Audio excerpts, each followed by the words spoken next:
Amigos, bienvenidos al Cine Club. El día de hoy presentamos Cine Extranjeros. Vamos a platicar un poquito acerca del cine mexicano, por eso el título. Y pues bueno, los saludan sus amigos Pelu y el Serafo, que casi sin extranjeros, ¿no? Casi sin extranjeros. ¿Por qué sin extranjeros? Sin extranjeros porque queremos dedicar esta cápsula al cine mexicano, ya que estamos celebrando el mes patrio, septiembre. Por eso decidimos hablar acerca del cine mexicano. Sin embargo, es casi sin extranjeros, porque pues obviamente hay actores y actrices que no necesariamente son mexicanas o mexicanos. Y bueno, vamos a platicar un poquito acerca de, en sí, el cine mexicano. Y todos los días descubrimos, ¿no?, que aquellos ídolos nacionales que tanta gloria nos dieron en la música y en el cine, luego resulta que no son mexicanos, ¿no? Exactamente. ¡Oye, mi tío! ¡Ah! ¿Cuántas historias de las quieres, no? ¿Qué te parece si empezamos nuestro video justamente repasando así muy brevemente esos actores que hicieron su historia en el cine mexicano, pero que no necesariamente son mexicanos? Okay. Por ejemplo, aquí por ejemplo está Libertad Lamarque, okay. Marga López,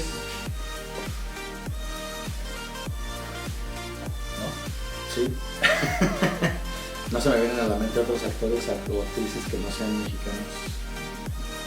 Pues bueno, hay varios. Ahorita estoy hablando del cine de oro, pero bueno, luego aquí vemos, por ejemplo, estamos hablando del cine mexicano en general, pues en Amores Perros, Goya Toledo se llama Goya Toledo. Esta actriz, ¿no?, que no es necesariamente protagonista, aunque aquí parece que todos son protagonistas en esta película de Amores Perros, ¿no? No todos, pero sí hay, entiéndase que hay 5 protagonistas en la película.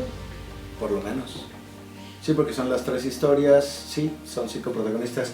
Y la música la hizo Gustavo Santaolalla, que tampoco es mexicano, es argentino.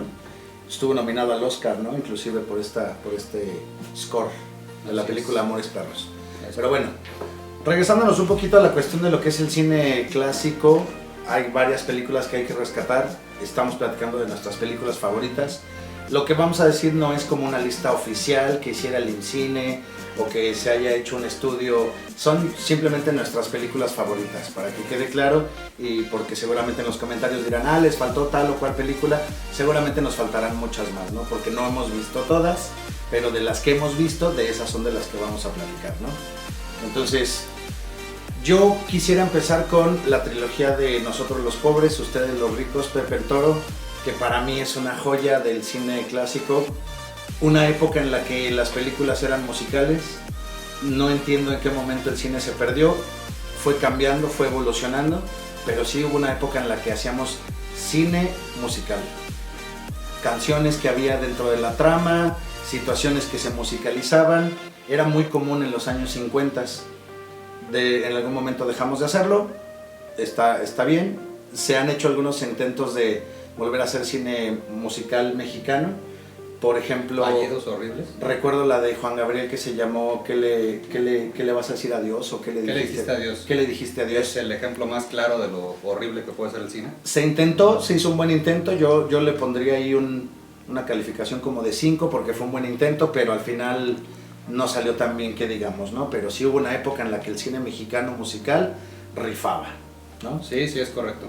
De hecho, Pedro Infante, bueno, yo me acuerdo varias tías y abuelitas que, ay, Pedro Infante, qué voz, y sí, pues, bueno, no voy a poner el adjetivo que iba a decir, pero pues, digamos que se emocionaban mucho con escuchar a Pedro Infante, pero aquí la cosa es que él no era un cantante, él no sacaba discos de los cuales después se sustrajeran las canciones para hacer las películas, era completamente al revés, ¿no?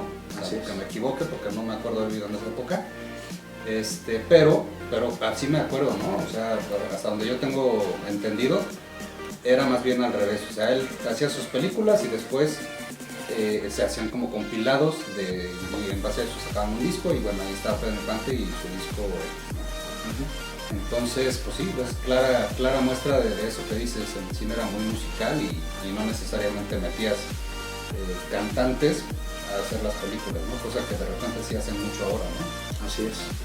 Y bueno, también dentro de las películas clásicas que bueno, tenemos una amiga en común que ella considera que porque las películas son en blanco y negro son aburridas.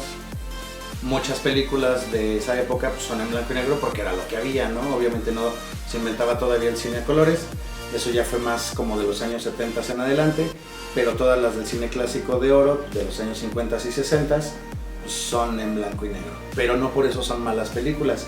A mí en particular una de las que más me gustan y que ya damos justo el brinco de septiembre a octubre y finalmente llegar para Día de Muertos, esta película, si nunca la han visto, Macario, es una verdadera joya del cine mexicano, es para mí de lo mejor que se ha hecho, porque engloba toda esta cuestión de la tradición, del Día de Muertos, ¿no? Con este personaje Macario, su encuentro con la muerte, o sea, es una cosa que para su época, imaginarlo, pensarlo, estaba muy, muy loco, ¿no? Muy adelantado.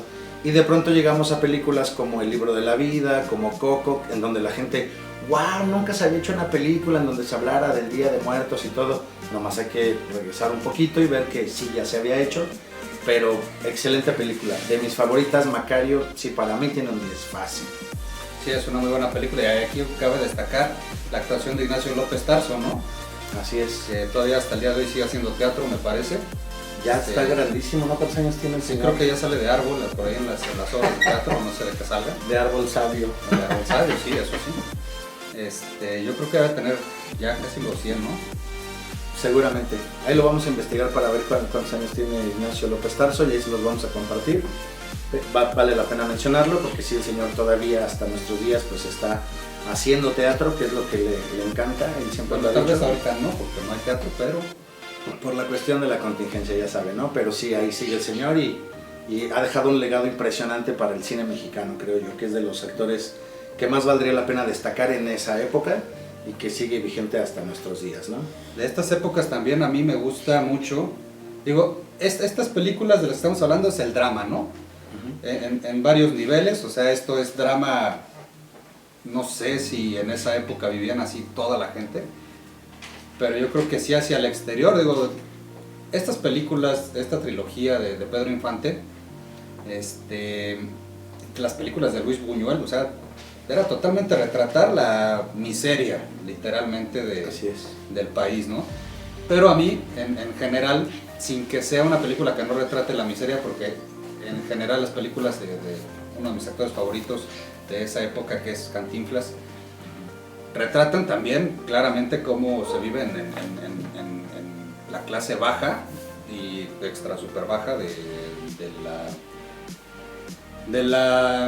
sistema social, pero bueno, siempre con bastante humor y comedia y resaltando los valores, muchos de los valores que tenemos como mexicanos, ¿no? Y es que justo en aquella época, en los años 50, digo, no, dicen mis hijos que si yo ya nací para entonces y que les platique cómo era, obviamente no, pero lo que se ve en las películas y lo que sabemos por un poquito de la historia es que antes la clase era muy marcada, o se era rico o se era pobre, no había clase media. La clase media fue algo que surgió yo creo que a partir de los años 70, 80 en adelante, pero en los años 50 pues o eras rico o eras pobre, y por eso la trilogía pues llevaba ese nombre, ¿no? Nosotros los pobres y ustedes los ricos, porque era nada más retratar esas dos clases sociales que era lo que había en aquel entonces, ¿no? Entonces, y Cantinflas, lo que mencionas es que él siempre, sus personajes, te fijas, siempre reflejan la clase obrera, siempre es el padrecito, el maestro, el barrendero, el policía, ¿no? O sea, siempre es la clase trabajadora. Yo creo que pocas veces él se retrató a él como un rico empresario, porque no era su papel, siempre fue la clase trabajadora lo que él reflejaba en sus películas, ¿no? Sí, es correcto. También, obviamente, Pedro Infante tenía bastantes películas de comedia que eran muy buenas, esas sí las veía, estas pues, tantito, ¿no? Pues, qué necesidad de estar sufriendo cosas ajenas. Siempre es interesante ver las películas, están muy bien hechas, la actuación es muy buena y todo, pero bueno, a veces no andamos como tan de humor para ver tanto drama. Y a mí, por ejemplo, todas estas donde está bien, ¿no? Como estas de A Toda Máquina y esta de qué te ha dado esa mujer, y sí tienen su dosis de drama, pero pues también está bastante presente la comedia, ¿no? Que manejaba muy bien también, era un tipo muy carismático. Así es. Y haciendo un brinco, claro, también un detalle importante que hay que mencionar, acá nuestro apuntador nos está recordando que justo la primera película en donde fue el cambio del cine blanco y negro al cine a color fue justo con Pedro Infante, pero con la película Tizoc, con María Félix.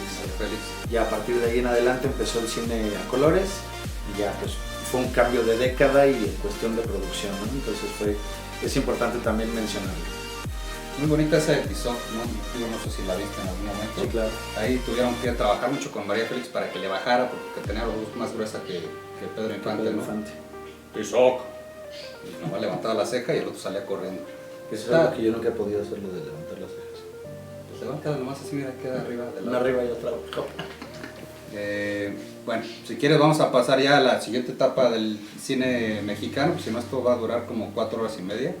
Una que a mí me gusta mucho, ya que estamos hablando de Ignacio López Tarso, que sí definitivamente es uno de mis favoritos, y esta película en alguna ocasión la encontré así en una mesa de esas de que películas por 20 pesos, se llama Rapiña y también es una cosa impresionante, ya es de los años 70, habla de unos amigos que viven en una comunidad bastante pobre y muy cerca hay un accidente de un avión, el avión se cae, no sobrevivió nadie, pero estos amigos van y pues como lo dice el título, rapiñean, ¿no? Todo lo que hay ahí, carroñean todo lo que quedó y roban ropa, joyas, relojes. Y entonces en alguna ocasión alguien, me acuerdo que decía eso de que quien no tiene nada y llega a tener, loco se quiere volver, y es justo lo que le pasa a este personaje. De verdad que vale bastante la pena, si de pronto tienen humor de ver un poquito del cine clásico y regresarse un poquito a las películas clásicas, Rapiña es una muy buena recomendación, vale bastante la pena. Entonces estamos en los años 70, brincando es que en los años 70... Todavía, yo creo que apenas vamos llegando a los 70. Vamos llegando a los 70. En los 70 hubo un cambio drástico en la cuestión económica porque ya empezaba a surgir la clase media, entonces ya salían historias que tenían que ver más con, pues como en el común denominador de la clase media, ¿no? Y películas que reflejaban esto, que era todavía la vida del campo, pero también ya la vida muy citadina, mucho más moderna. Y esto como que fue el detonador para que surgieran estas películas que les llaman cabrito western, que estábamos mencionando hace ratito, películas de Valentín Trujillo, los hermanos Almada, películas de acción, como copiando mucho a los gringos, pero en cuestión de gángsters, de narcos, o sea, el cine de narcos es algo que siempre ha existido en México, ¿no? Entonces, justo haciendo una referencia a las películas de vaqueros, por eso eran cabrito western. Y bueno, había mucho de ese cine, acompañado también de los luchadores, ¿no? ¿Alguna vez viste alguna de luchadores? Sí, varias, del Santo, ¿no? El Santo y Blue Demon contra las momias y cosas así. Contra el COVID, había de todo, ¿no? Eso estaría chido, eso me gustaría verlo, Santo y Blue Demon contra el COVID. Ahí está una idea para que hagan una película. En los años 70, pues obviamente se vio toda esa cuestión también ya muy politizada. Ya se hablaba de los partidos políticos, de la cuestión, sin nunca hacer una crítica referente a el sistema político que había. Eso yo creo que fue algo que ya fue más adelante, ¿no? Hay paréntesis, porque está esta película de la que no has hablado y que a mí me parece buenísima, sobre todo, bueno, sí. Esta es de un libro de Juan Rulfo, Se llama En Llamas, que ahí viene Pedro Páramo, ¿no? Una chulada de película, una chulada de libro, pero después una chulada de película. Y aquí este tipo de películas que muchos las podrán ver, que también tiene un poco que ver acá con el tema de los fantasmas y este asunto, entonces si la pueden ver, véanla. Es un tipo de cine así como experimental, que no está como convencional, vamos a decir. Y ahorita que vi esa, y también hace algún tiempo me di a la tarea de ver, y hablando también de directores que no son mexicanos, pero le meten durísimo aquí a hacer cine en México. Y en esa época vino un chileno que se llama Alejandro Jodorowsky, que todavía anda por ahí en redes sociales y con su psicomagia y cosas raras. Así es. Entonces hizo una película que se llama El Topo, y esa me la reventé el otro día. La tuve que ver 2 veces. Si alguno ya la vio, seguramente van a decir, ¿por qué la viste 2? No manches, con una es suficiente. O porque no les gustó, o porque no hay manera de entenderle, ¿no? Es bastante... Digo, ayer vi Tenet, esa es la reina del no le entiendo. Después de ahí vean lo que quieran y le van a entender sin problemas, ¿no? El Topo es un juego de niños. Pero esa película es bien interesante porque la vio, cuenta la leyenda, que esta película la vio John Lennon en uno de sus viajes galácticos dijo, pues oye, yo quiero producir una película con este cuate, ¿no? Después se dio una serie de circunstancias ahí con el maestro Lennon, pero el chiste es que bueno, sí llegó dinero de no sé si directamente John Lennon o de alguna causa cercana a él, y produjo una película que se llama La Montaña Sagrada, también de Jodorowsky, grabada en México. Un poquito más bizarra que la otra, la del topo, tantito. Creo que invitaron ahí a participar, no me acuerdo si a Ringo o a George Harrison. Dijeron, sí, mira, va a estar muy padre la escena, tenemos que tener una toma muy cercana de tu ano. Y pues dijo, si quieren, mejor no. Y entonces hicieron Verano Peligroso. Esa vino después con la Hanma, que no necesariamente trata de eso, pero bueno, hablando de bizarros. Yo honestamente declaro aquí abiertamente, porque es un cineclub, es como un grupo de apoyo cultural en la cuestión cinéfila. Confieso que no he visto a Jodorowsky, sí me lo han recomendado mucho, sé que es un referente en la historia del cine. Confieso que no lo he visto, pero ahí tengo las películas, un amigo me las prestó, tengo El Topo, La Montaña Sagrada y otra que tiene nombre de unas personas como, así como Elisa y el mar, o no me acuerdo cómo se llama, pero bueno. Ya, es un chavo y una chava. Sí, ajá, entonces es una pareja y ahí las tengo antes del pendientes. Justo las voy a ver, ya en otra próxima plática ya veremos entonces qué pasó con Jodorowsky, eso va a quedar pendiente. Muy bien. Siguiendo con más de esto, del cine mexicano, pues en los años 80 surgieron ya otras películas con otra temática, ¿no? Lo que se conoce como el cine de ficheras, del cual pues bueno, también podríamos mencionar muchas películas que estoy seguro que vimos, aunque no sé si tú compartas la idea. Para mí fueron películas que vi porque pues era lo que había en la televisión, en los canales del cable especializados en cine, como de película por ejemplo, pasaban muy seguido estas películas, pues te las tenías que chutar porque era lo que había. Pero no hay para mí algo que digas tú, pues la vida de las cabareteras o de las vedettes y este tipo de juegos como que los albañiles y que, o sea, es un cine que existió pero pasó para mí sin pena ni gloria, porque nadie, creo yo, escucha hoy o habla del cine y dice, ay no, es que el cine de ficheras, grandes actuaciones, grandes actores, grandes actrices. Pues fue algo que creo que pasó porque pues era lo que tenía que pasar para dar el brinco a lo que sigue, ¿no? Pero a mí en lo particular el cine de ficheras no es de mi favorito. Las vi porque pues era lo que había, pero ¿habrá algo que rescatar de esa Sí, yo creo que temporada? sí hay mucho que rescatar. Tal vez no en lo que refiere a producciones, no había grandes producciones, era cine práctica y enteramente para entretener a la gente de la época. Con muy poco presupuesto. Muy poco presupuesto, se trataba, así como se reflejaba la miseria por allá de en la época del cine de oro, en muchos casos, digo, no necesariamente y no siempre, pero yo creo que acá era más bien como reflejar igualmente la clase media-baja.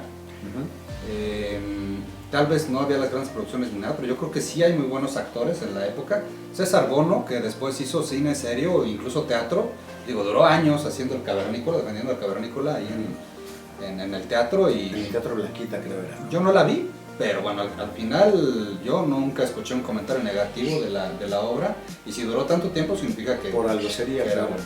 Rafael Inclán para mí también es uno de los mejores actores que hay en lo que a esa época se refiere. Y en cuanto al género se refiere, no en cuanto a la comedia. Que también ha hecho películas serias. Por ahí hay una película, no es la mejor película, no es como tal vez para recomendarla, pero sí cuando la vi dije, mira, Rafael Inclán también hace cosas que no son solo comedia, ¿no? Hay una película con Kate del Castillo y Rafael Inclán, no me acuerdo cómo se llama, pero si ahí lo buscan en IMDb, seguramente la van a encontrar. Me parece que sale ahí alguna Araiza, no sé quién era, pero trata del VIH.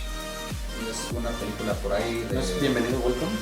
No. Es de finales de los 80, principios de los 90. Ahí búsquenla y seguro la encuentran. Es interesante ver a Rafael Inclán en esas épocas haciendo cine de algo que no sea Comedia. te la presto y me la ya sabes cómo son estas ondas, ¿no? Pues hasta aquí entonces llegamos con lo que refiere al cine mexicano hasta los 90s, de los que empezamos como de los 50s para acá, ¿no? De los 90s, que también por ahí se nos olvidó un poquillo todo el tema del cine mexicano, de pues que Alberto Vázquez, César Costa y todos esos brothers del rock de la época, ¿no? Sí, el cine de rock and roll, que también, por ejemplo, ahí vale la pena destacar la película de Los Caifanes, en donde se habla justamente esta moda o esta tendencia del grupo de amigos y lo que hacían los fines de semana, que uno pensaría que las personas de antes no lo hacían, yo no sé por qué. Siempre pensamos que cuando somos jóvenes nosotros somos los que salimos y destrampamos y hacemos fiesta, pero pues nuestros papás también tuvieron su época y también lo hicieron, ¿no?